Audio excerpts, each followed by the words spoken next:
up, everybody? We're back. Yeah, we made it to Nicaragua. Yes. So thank you for all of the love, support, and prayers. And questions that you guys sent in, Yeah. everything. So we appreciate all of it, all the encouragement. For sure. We just finished our 2 weeks of debrief and training that we had in El Salvador. So we're going to tell you a little bit more about that. We left Honduras about 2 weeks ago and met up with the whole squad.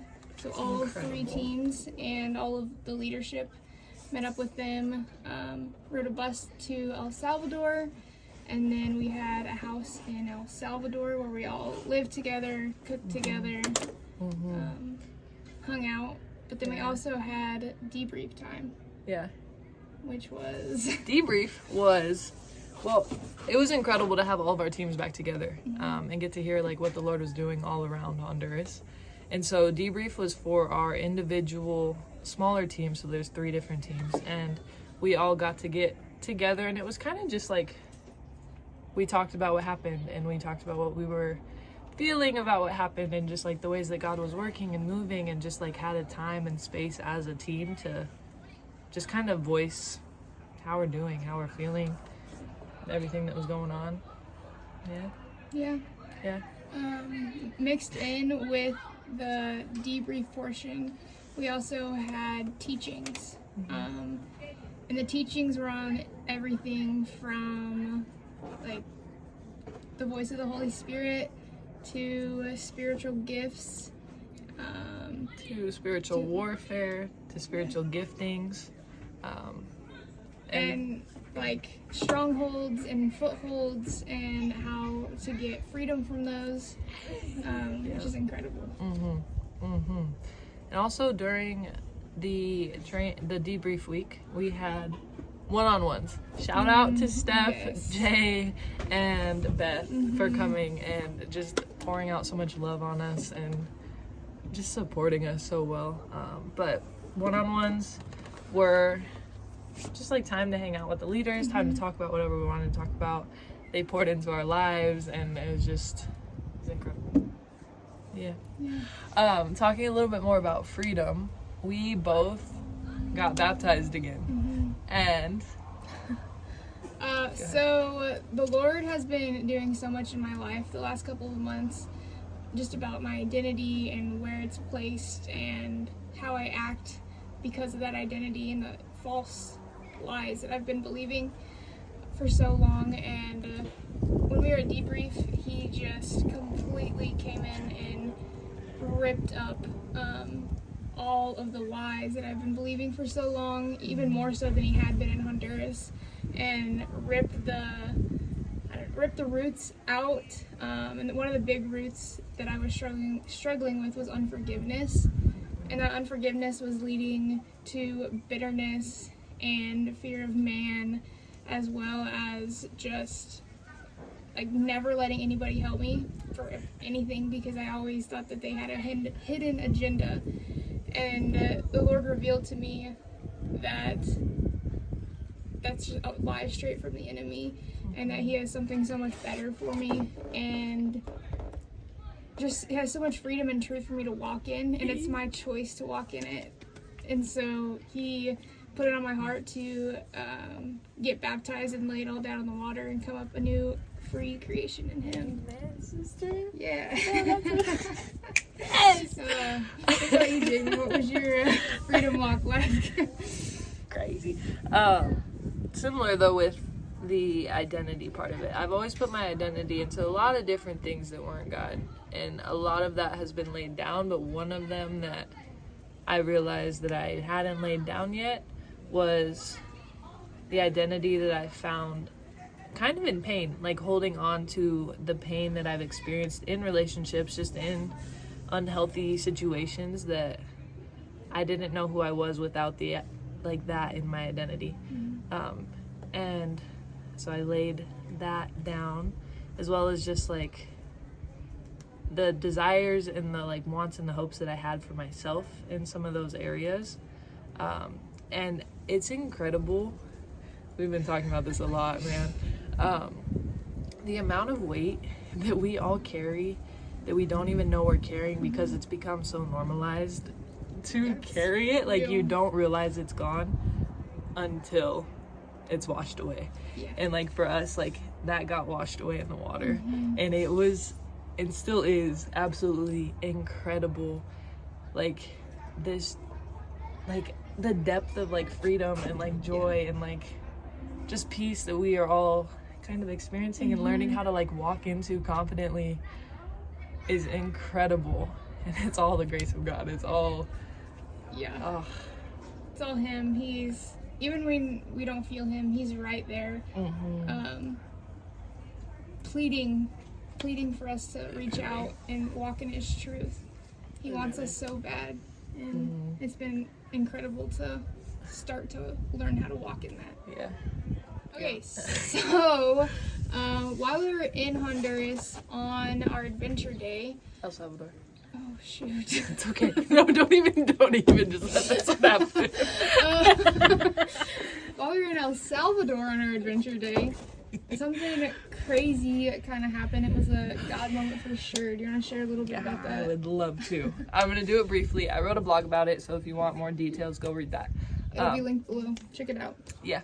So we had 3 cars. The front one was like 15 of you guys, and then 2 smaller ones, and we were in the back. Our driver, Justin, had to pee, so we stopped. We pulled over, and we lost the lead car.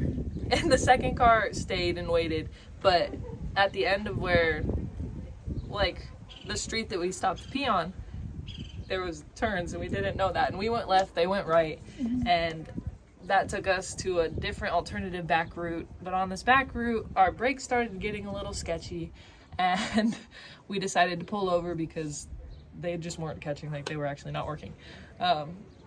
Pretty intense.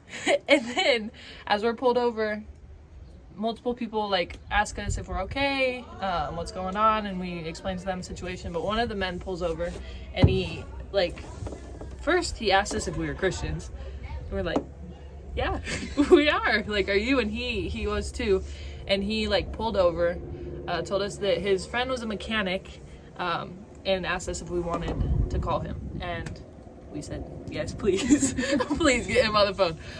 And so he calls him and tells us that he'll be there soon. But there was a lulling conversation before this too, where we were kind of just talking in our group to each other. Our guys were trying to fix the brakes and all that kind of stuff, and the girls were in the back just talking to them. And the man on the motorcycle decides to come and like join us without us even asking, without us saying anything, but like he just comes and joins us and like waits there with us. And also then it escalates more, and he starts like dropping his testimony, like everything that God has been doing in his life, and it's just absolutely insane. But so the mechanic gets there, we find out that he's actually a pastor. Crazy. Insane. But he also tells us that if we wouldn't have stopped there, that we would have made the next turn and went down a hill, and that hill is called Death Hill because people's brakes usually go out on it, or they just drive off of it, because at the bottom there's a sharp turn. And so pretty much told us it's divine intervention. This is all God's grace that we stopped right there, that he came to help us.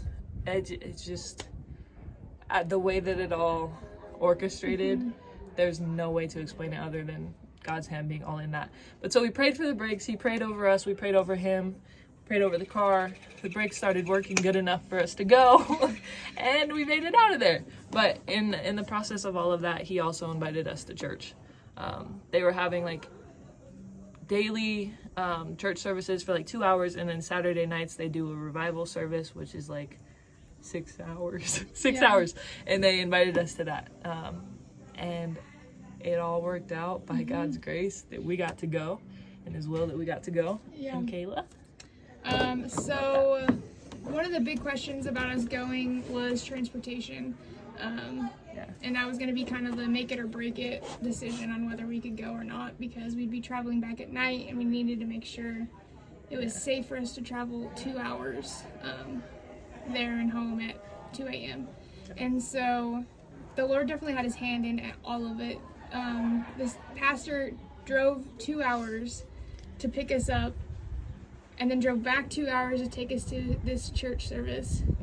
and we were there for Started at 8. Started at 8 and we left at 2:30. Yeah. So very intense, long service that was definitely led by the Holy Spirit. Just involved a ton of prayer, a ton of worship, and then messages So much throughout. passion and love for God. Like, Yeah. incredible. All over the place. Mm-hmm. But then after the service was done, they got back in the vehicle, drove us back 2 hours, and then drove back the 2 hours back to their home. And so they traveled 8 hours in a span of one evening just to make sure that we could get to go and experience all that God was doing at their church. Mm-hmm. And these are strangers. Like, we met them for maybe 20 minutes max. Mm-hmm. And they did all of that. It's incredible. To come get it. Thanks, God. Yeah, really though. But yeah, so moving forward, we got to Nicaragua early this morning, late last night, however you want to look at 2:30 it. a.m. Yeah. Whatever that fits into your bubble ass. So we left El Salvador at about 6:30 in the morning yesterday, and then had 2 big border crossings, and we're in 3 different countries because we had to drive through Honduras to get to Nicaragua. Yeah, do you have anything else to say about travel day? No? Okay, cool. We were on a bus, and it was very crowded, pretty hot. It also went by so fast though. But yeah, like, for it being so long, yeah, it flew by. And God's hand in favor was all over that too, because getting into Nicaragua was supposed to be so difficult. We had so much prep and like, this is what you do when this happens, this is what you say, all that kind of stuff. Yeah. And literally had to do none of it. Mm-hmm. Didn't even. God was just like, yep, nope, doors are open. Yeah, Go it in. was incredible. And yeah, he just was looking out. But, yeah, so we traveled to Nicaragua as a squad, and then our team made it to our ministry host at like 2 a.m. and the other 2 had to go on for another couple hours before they made it to their ministry host.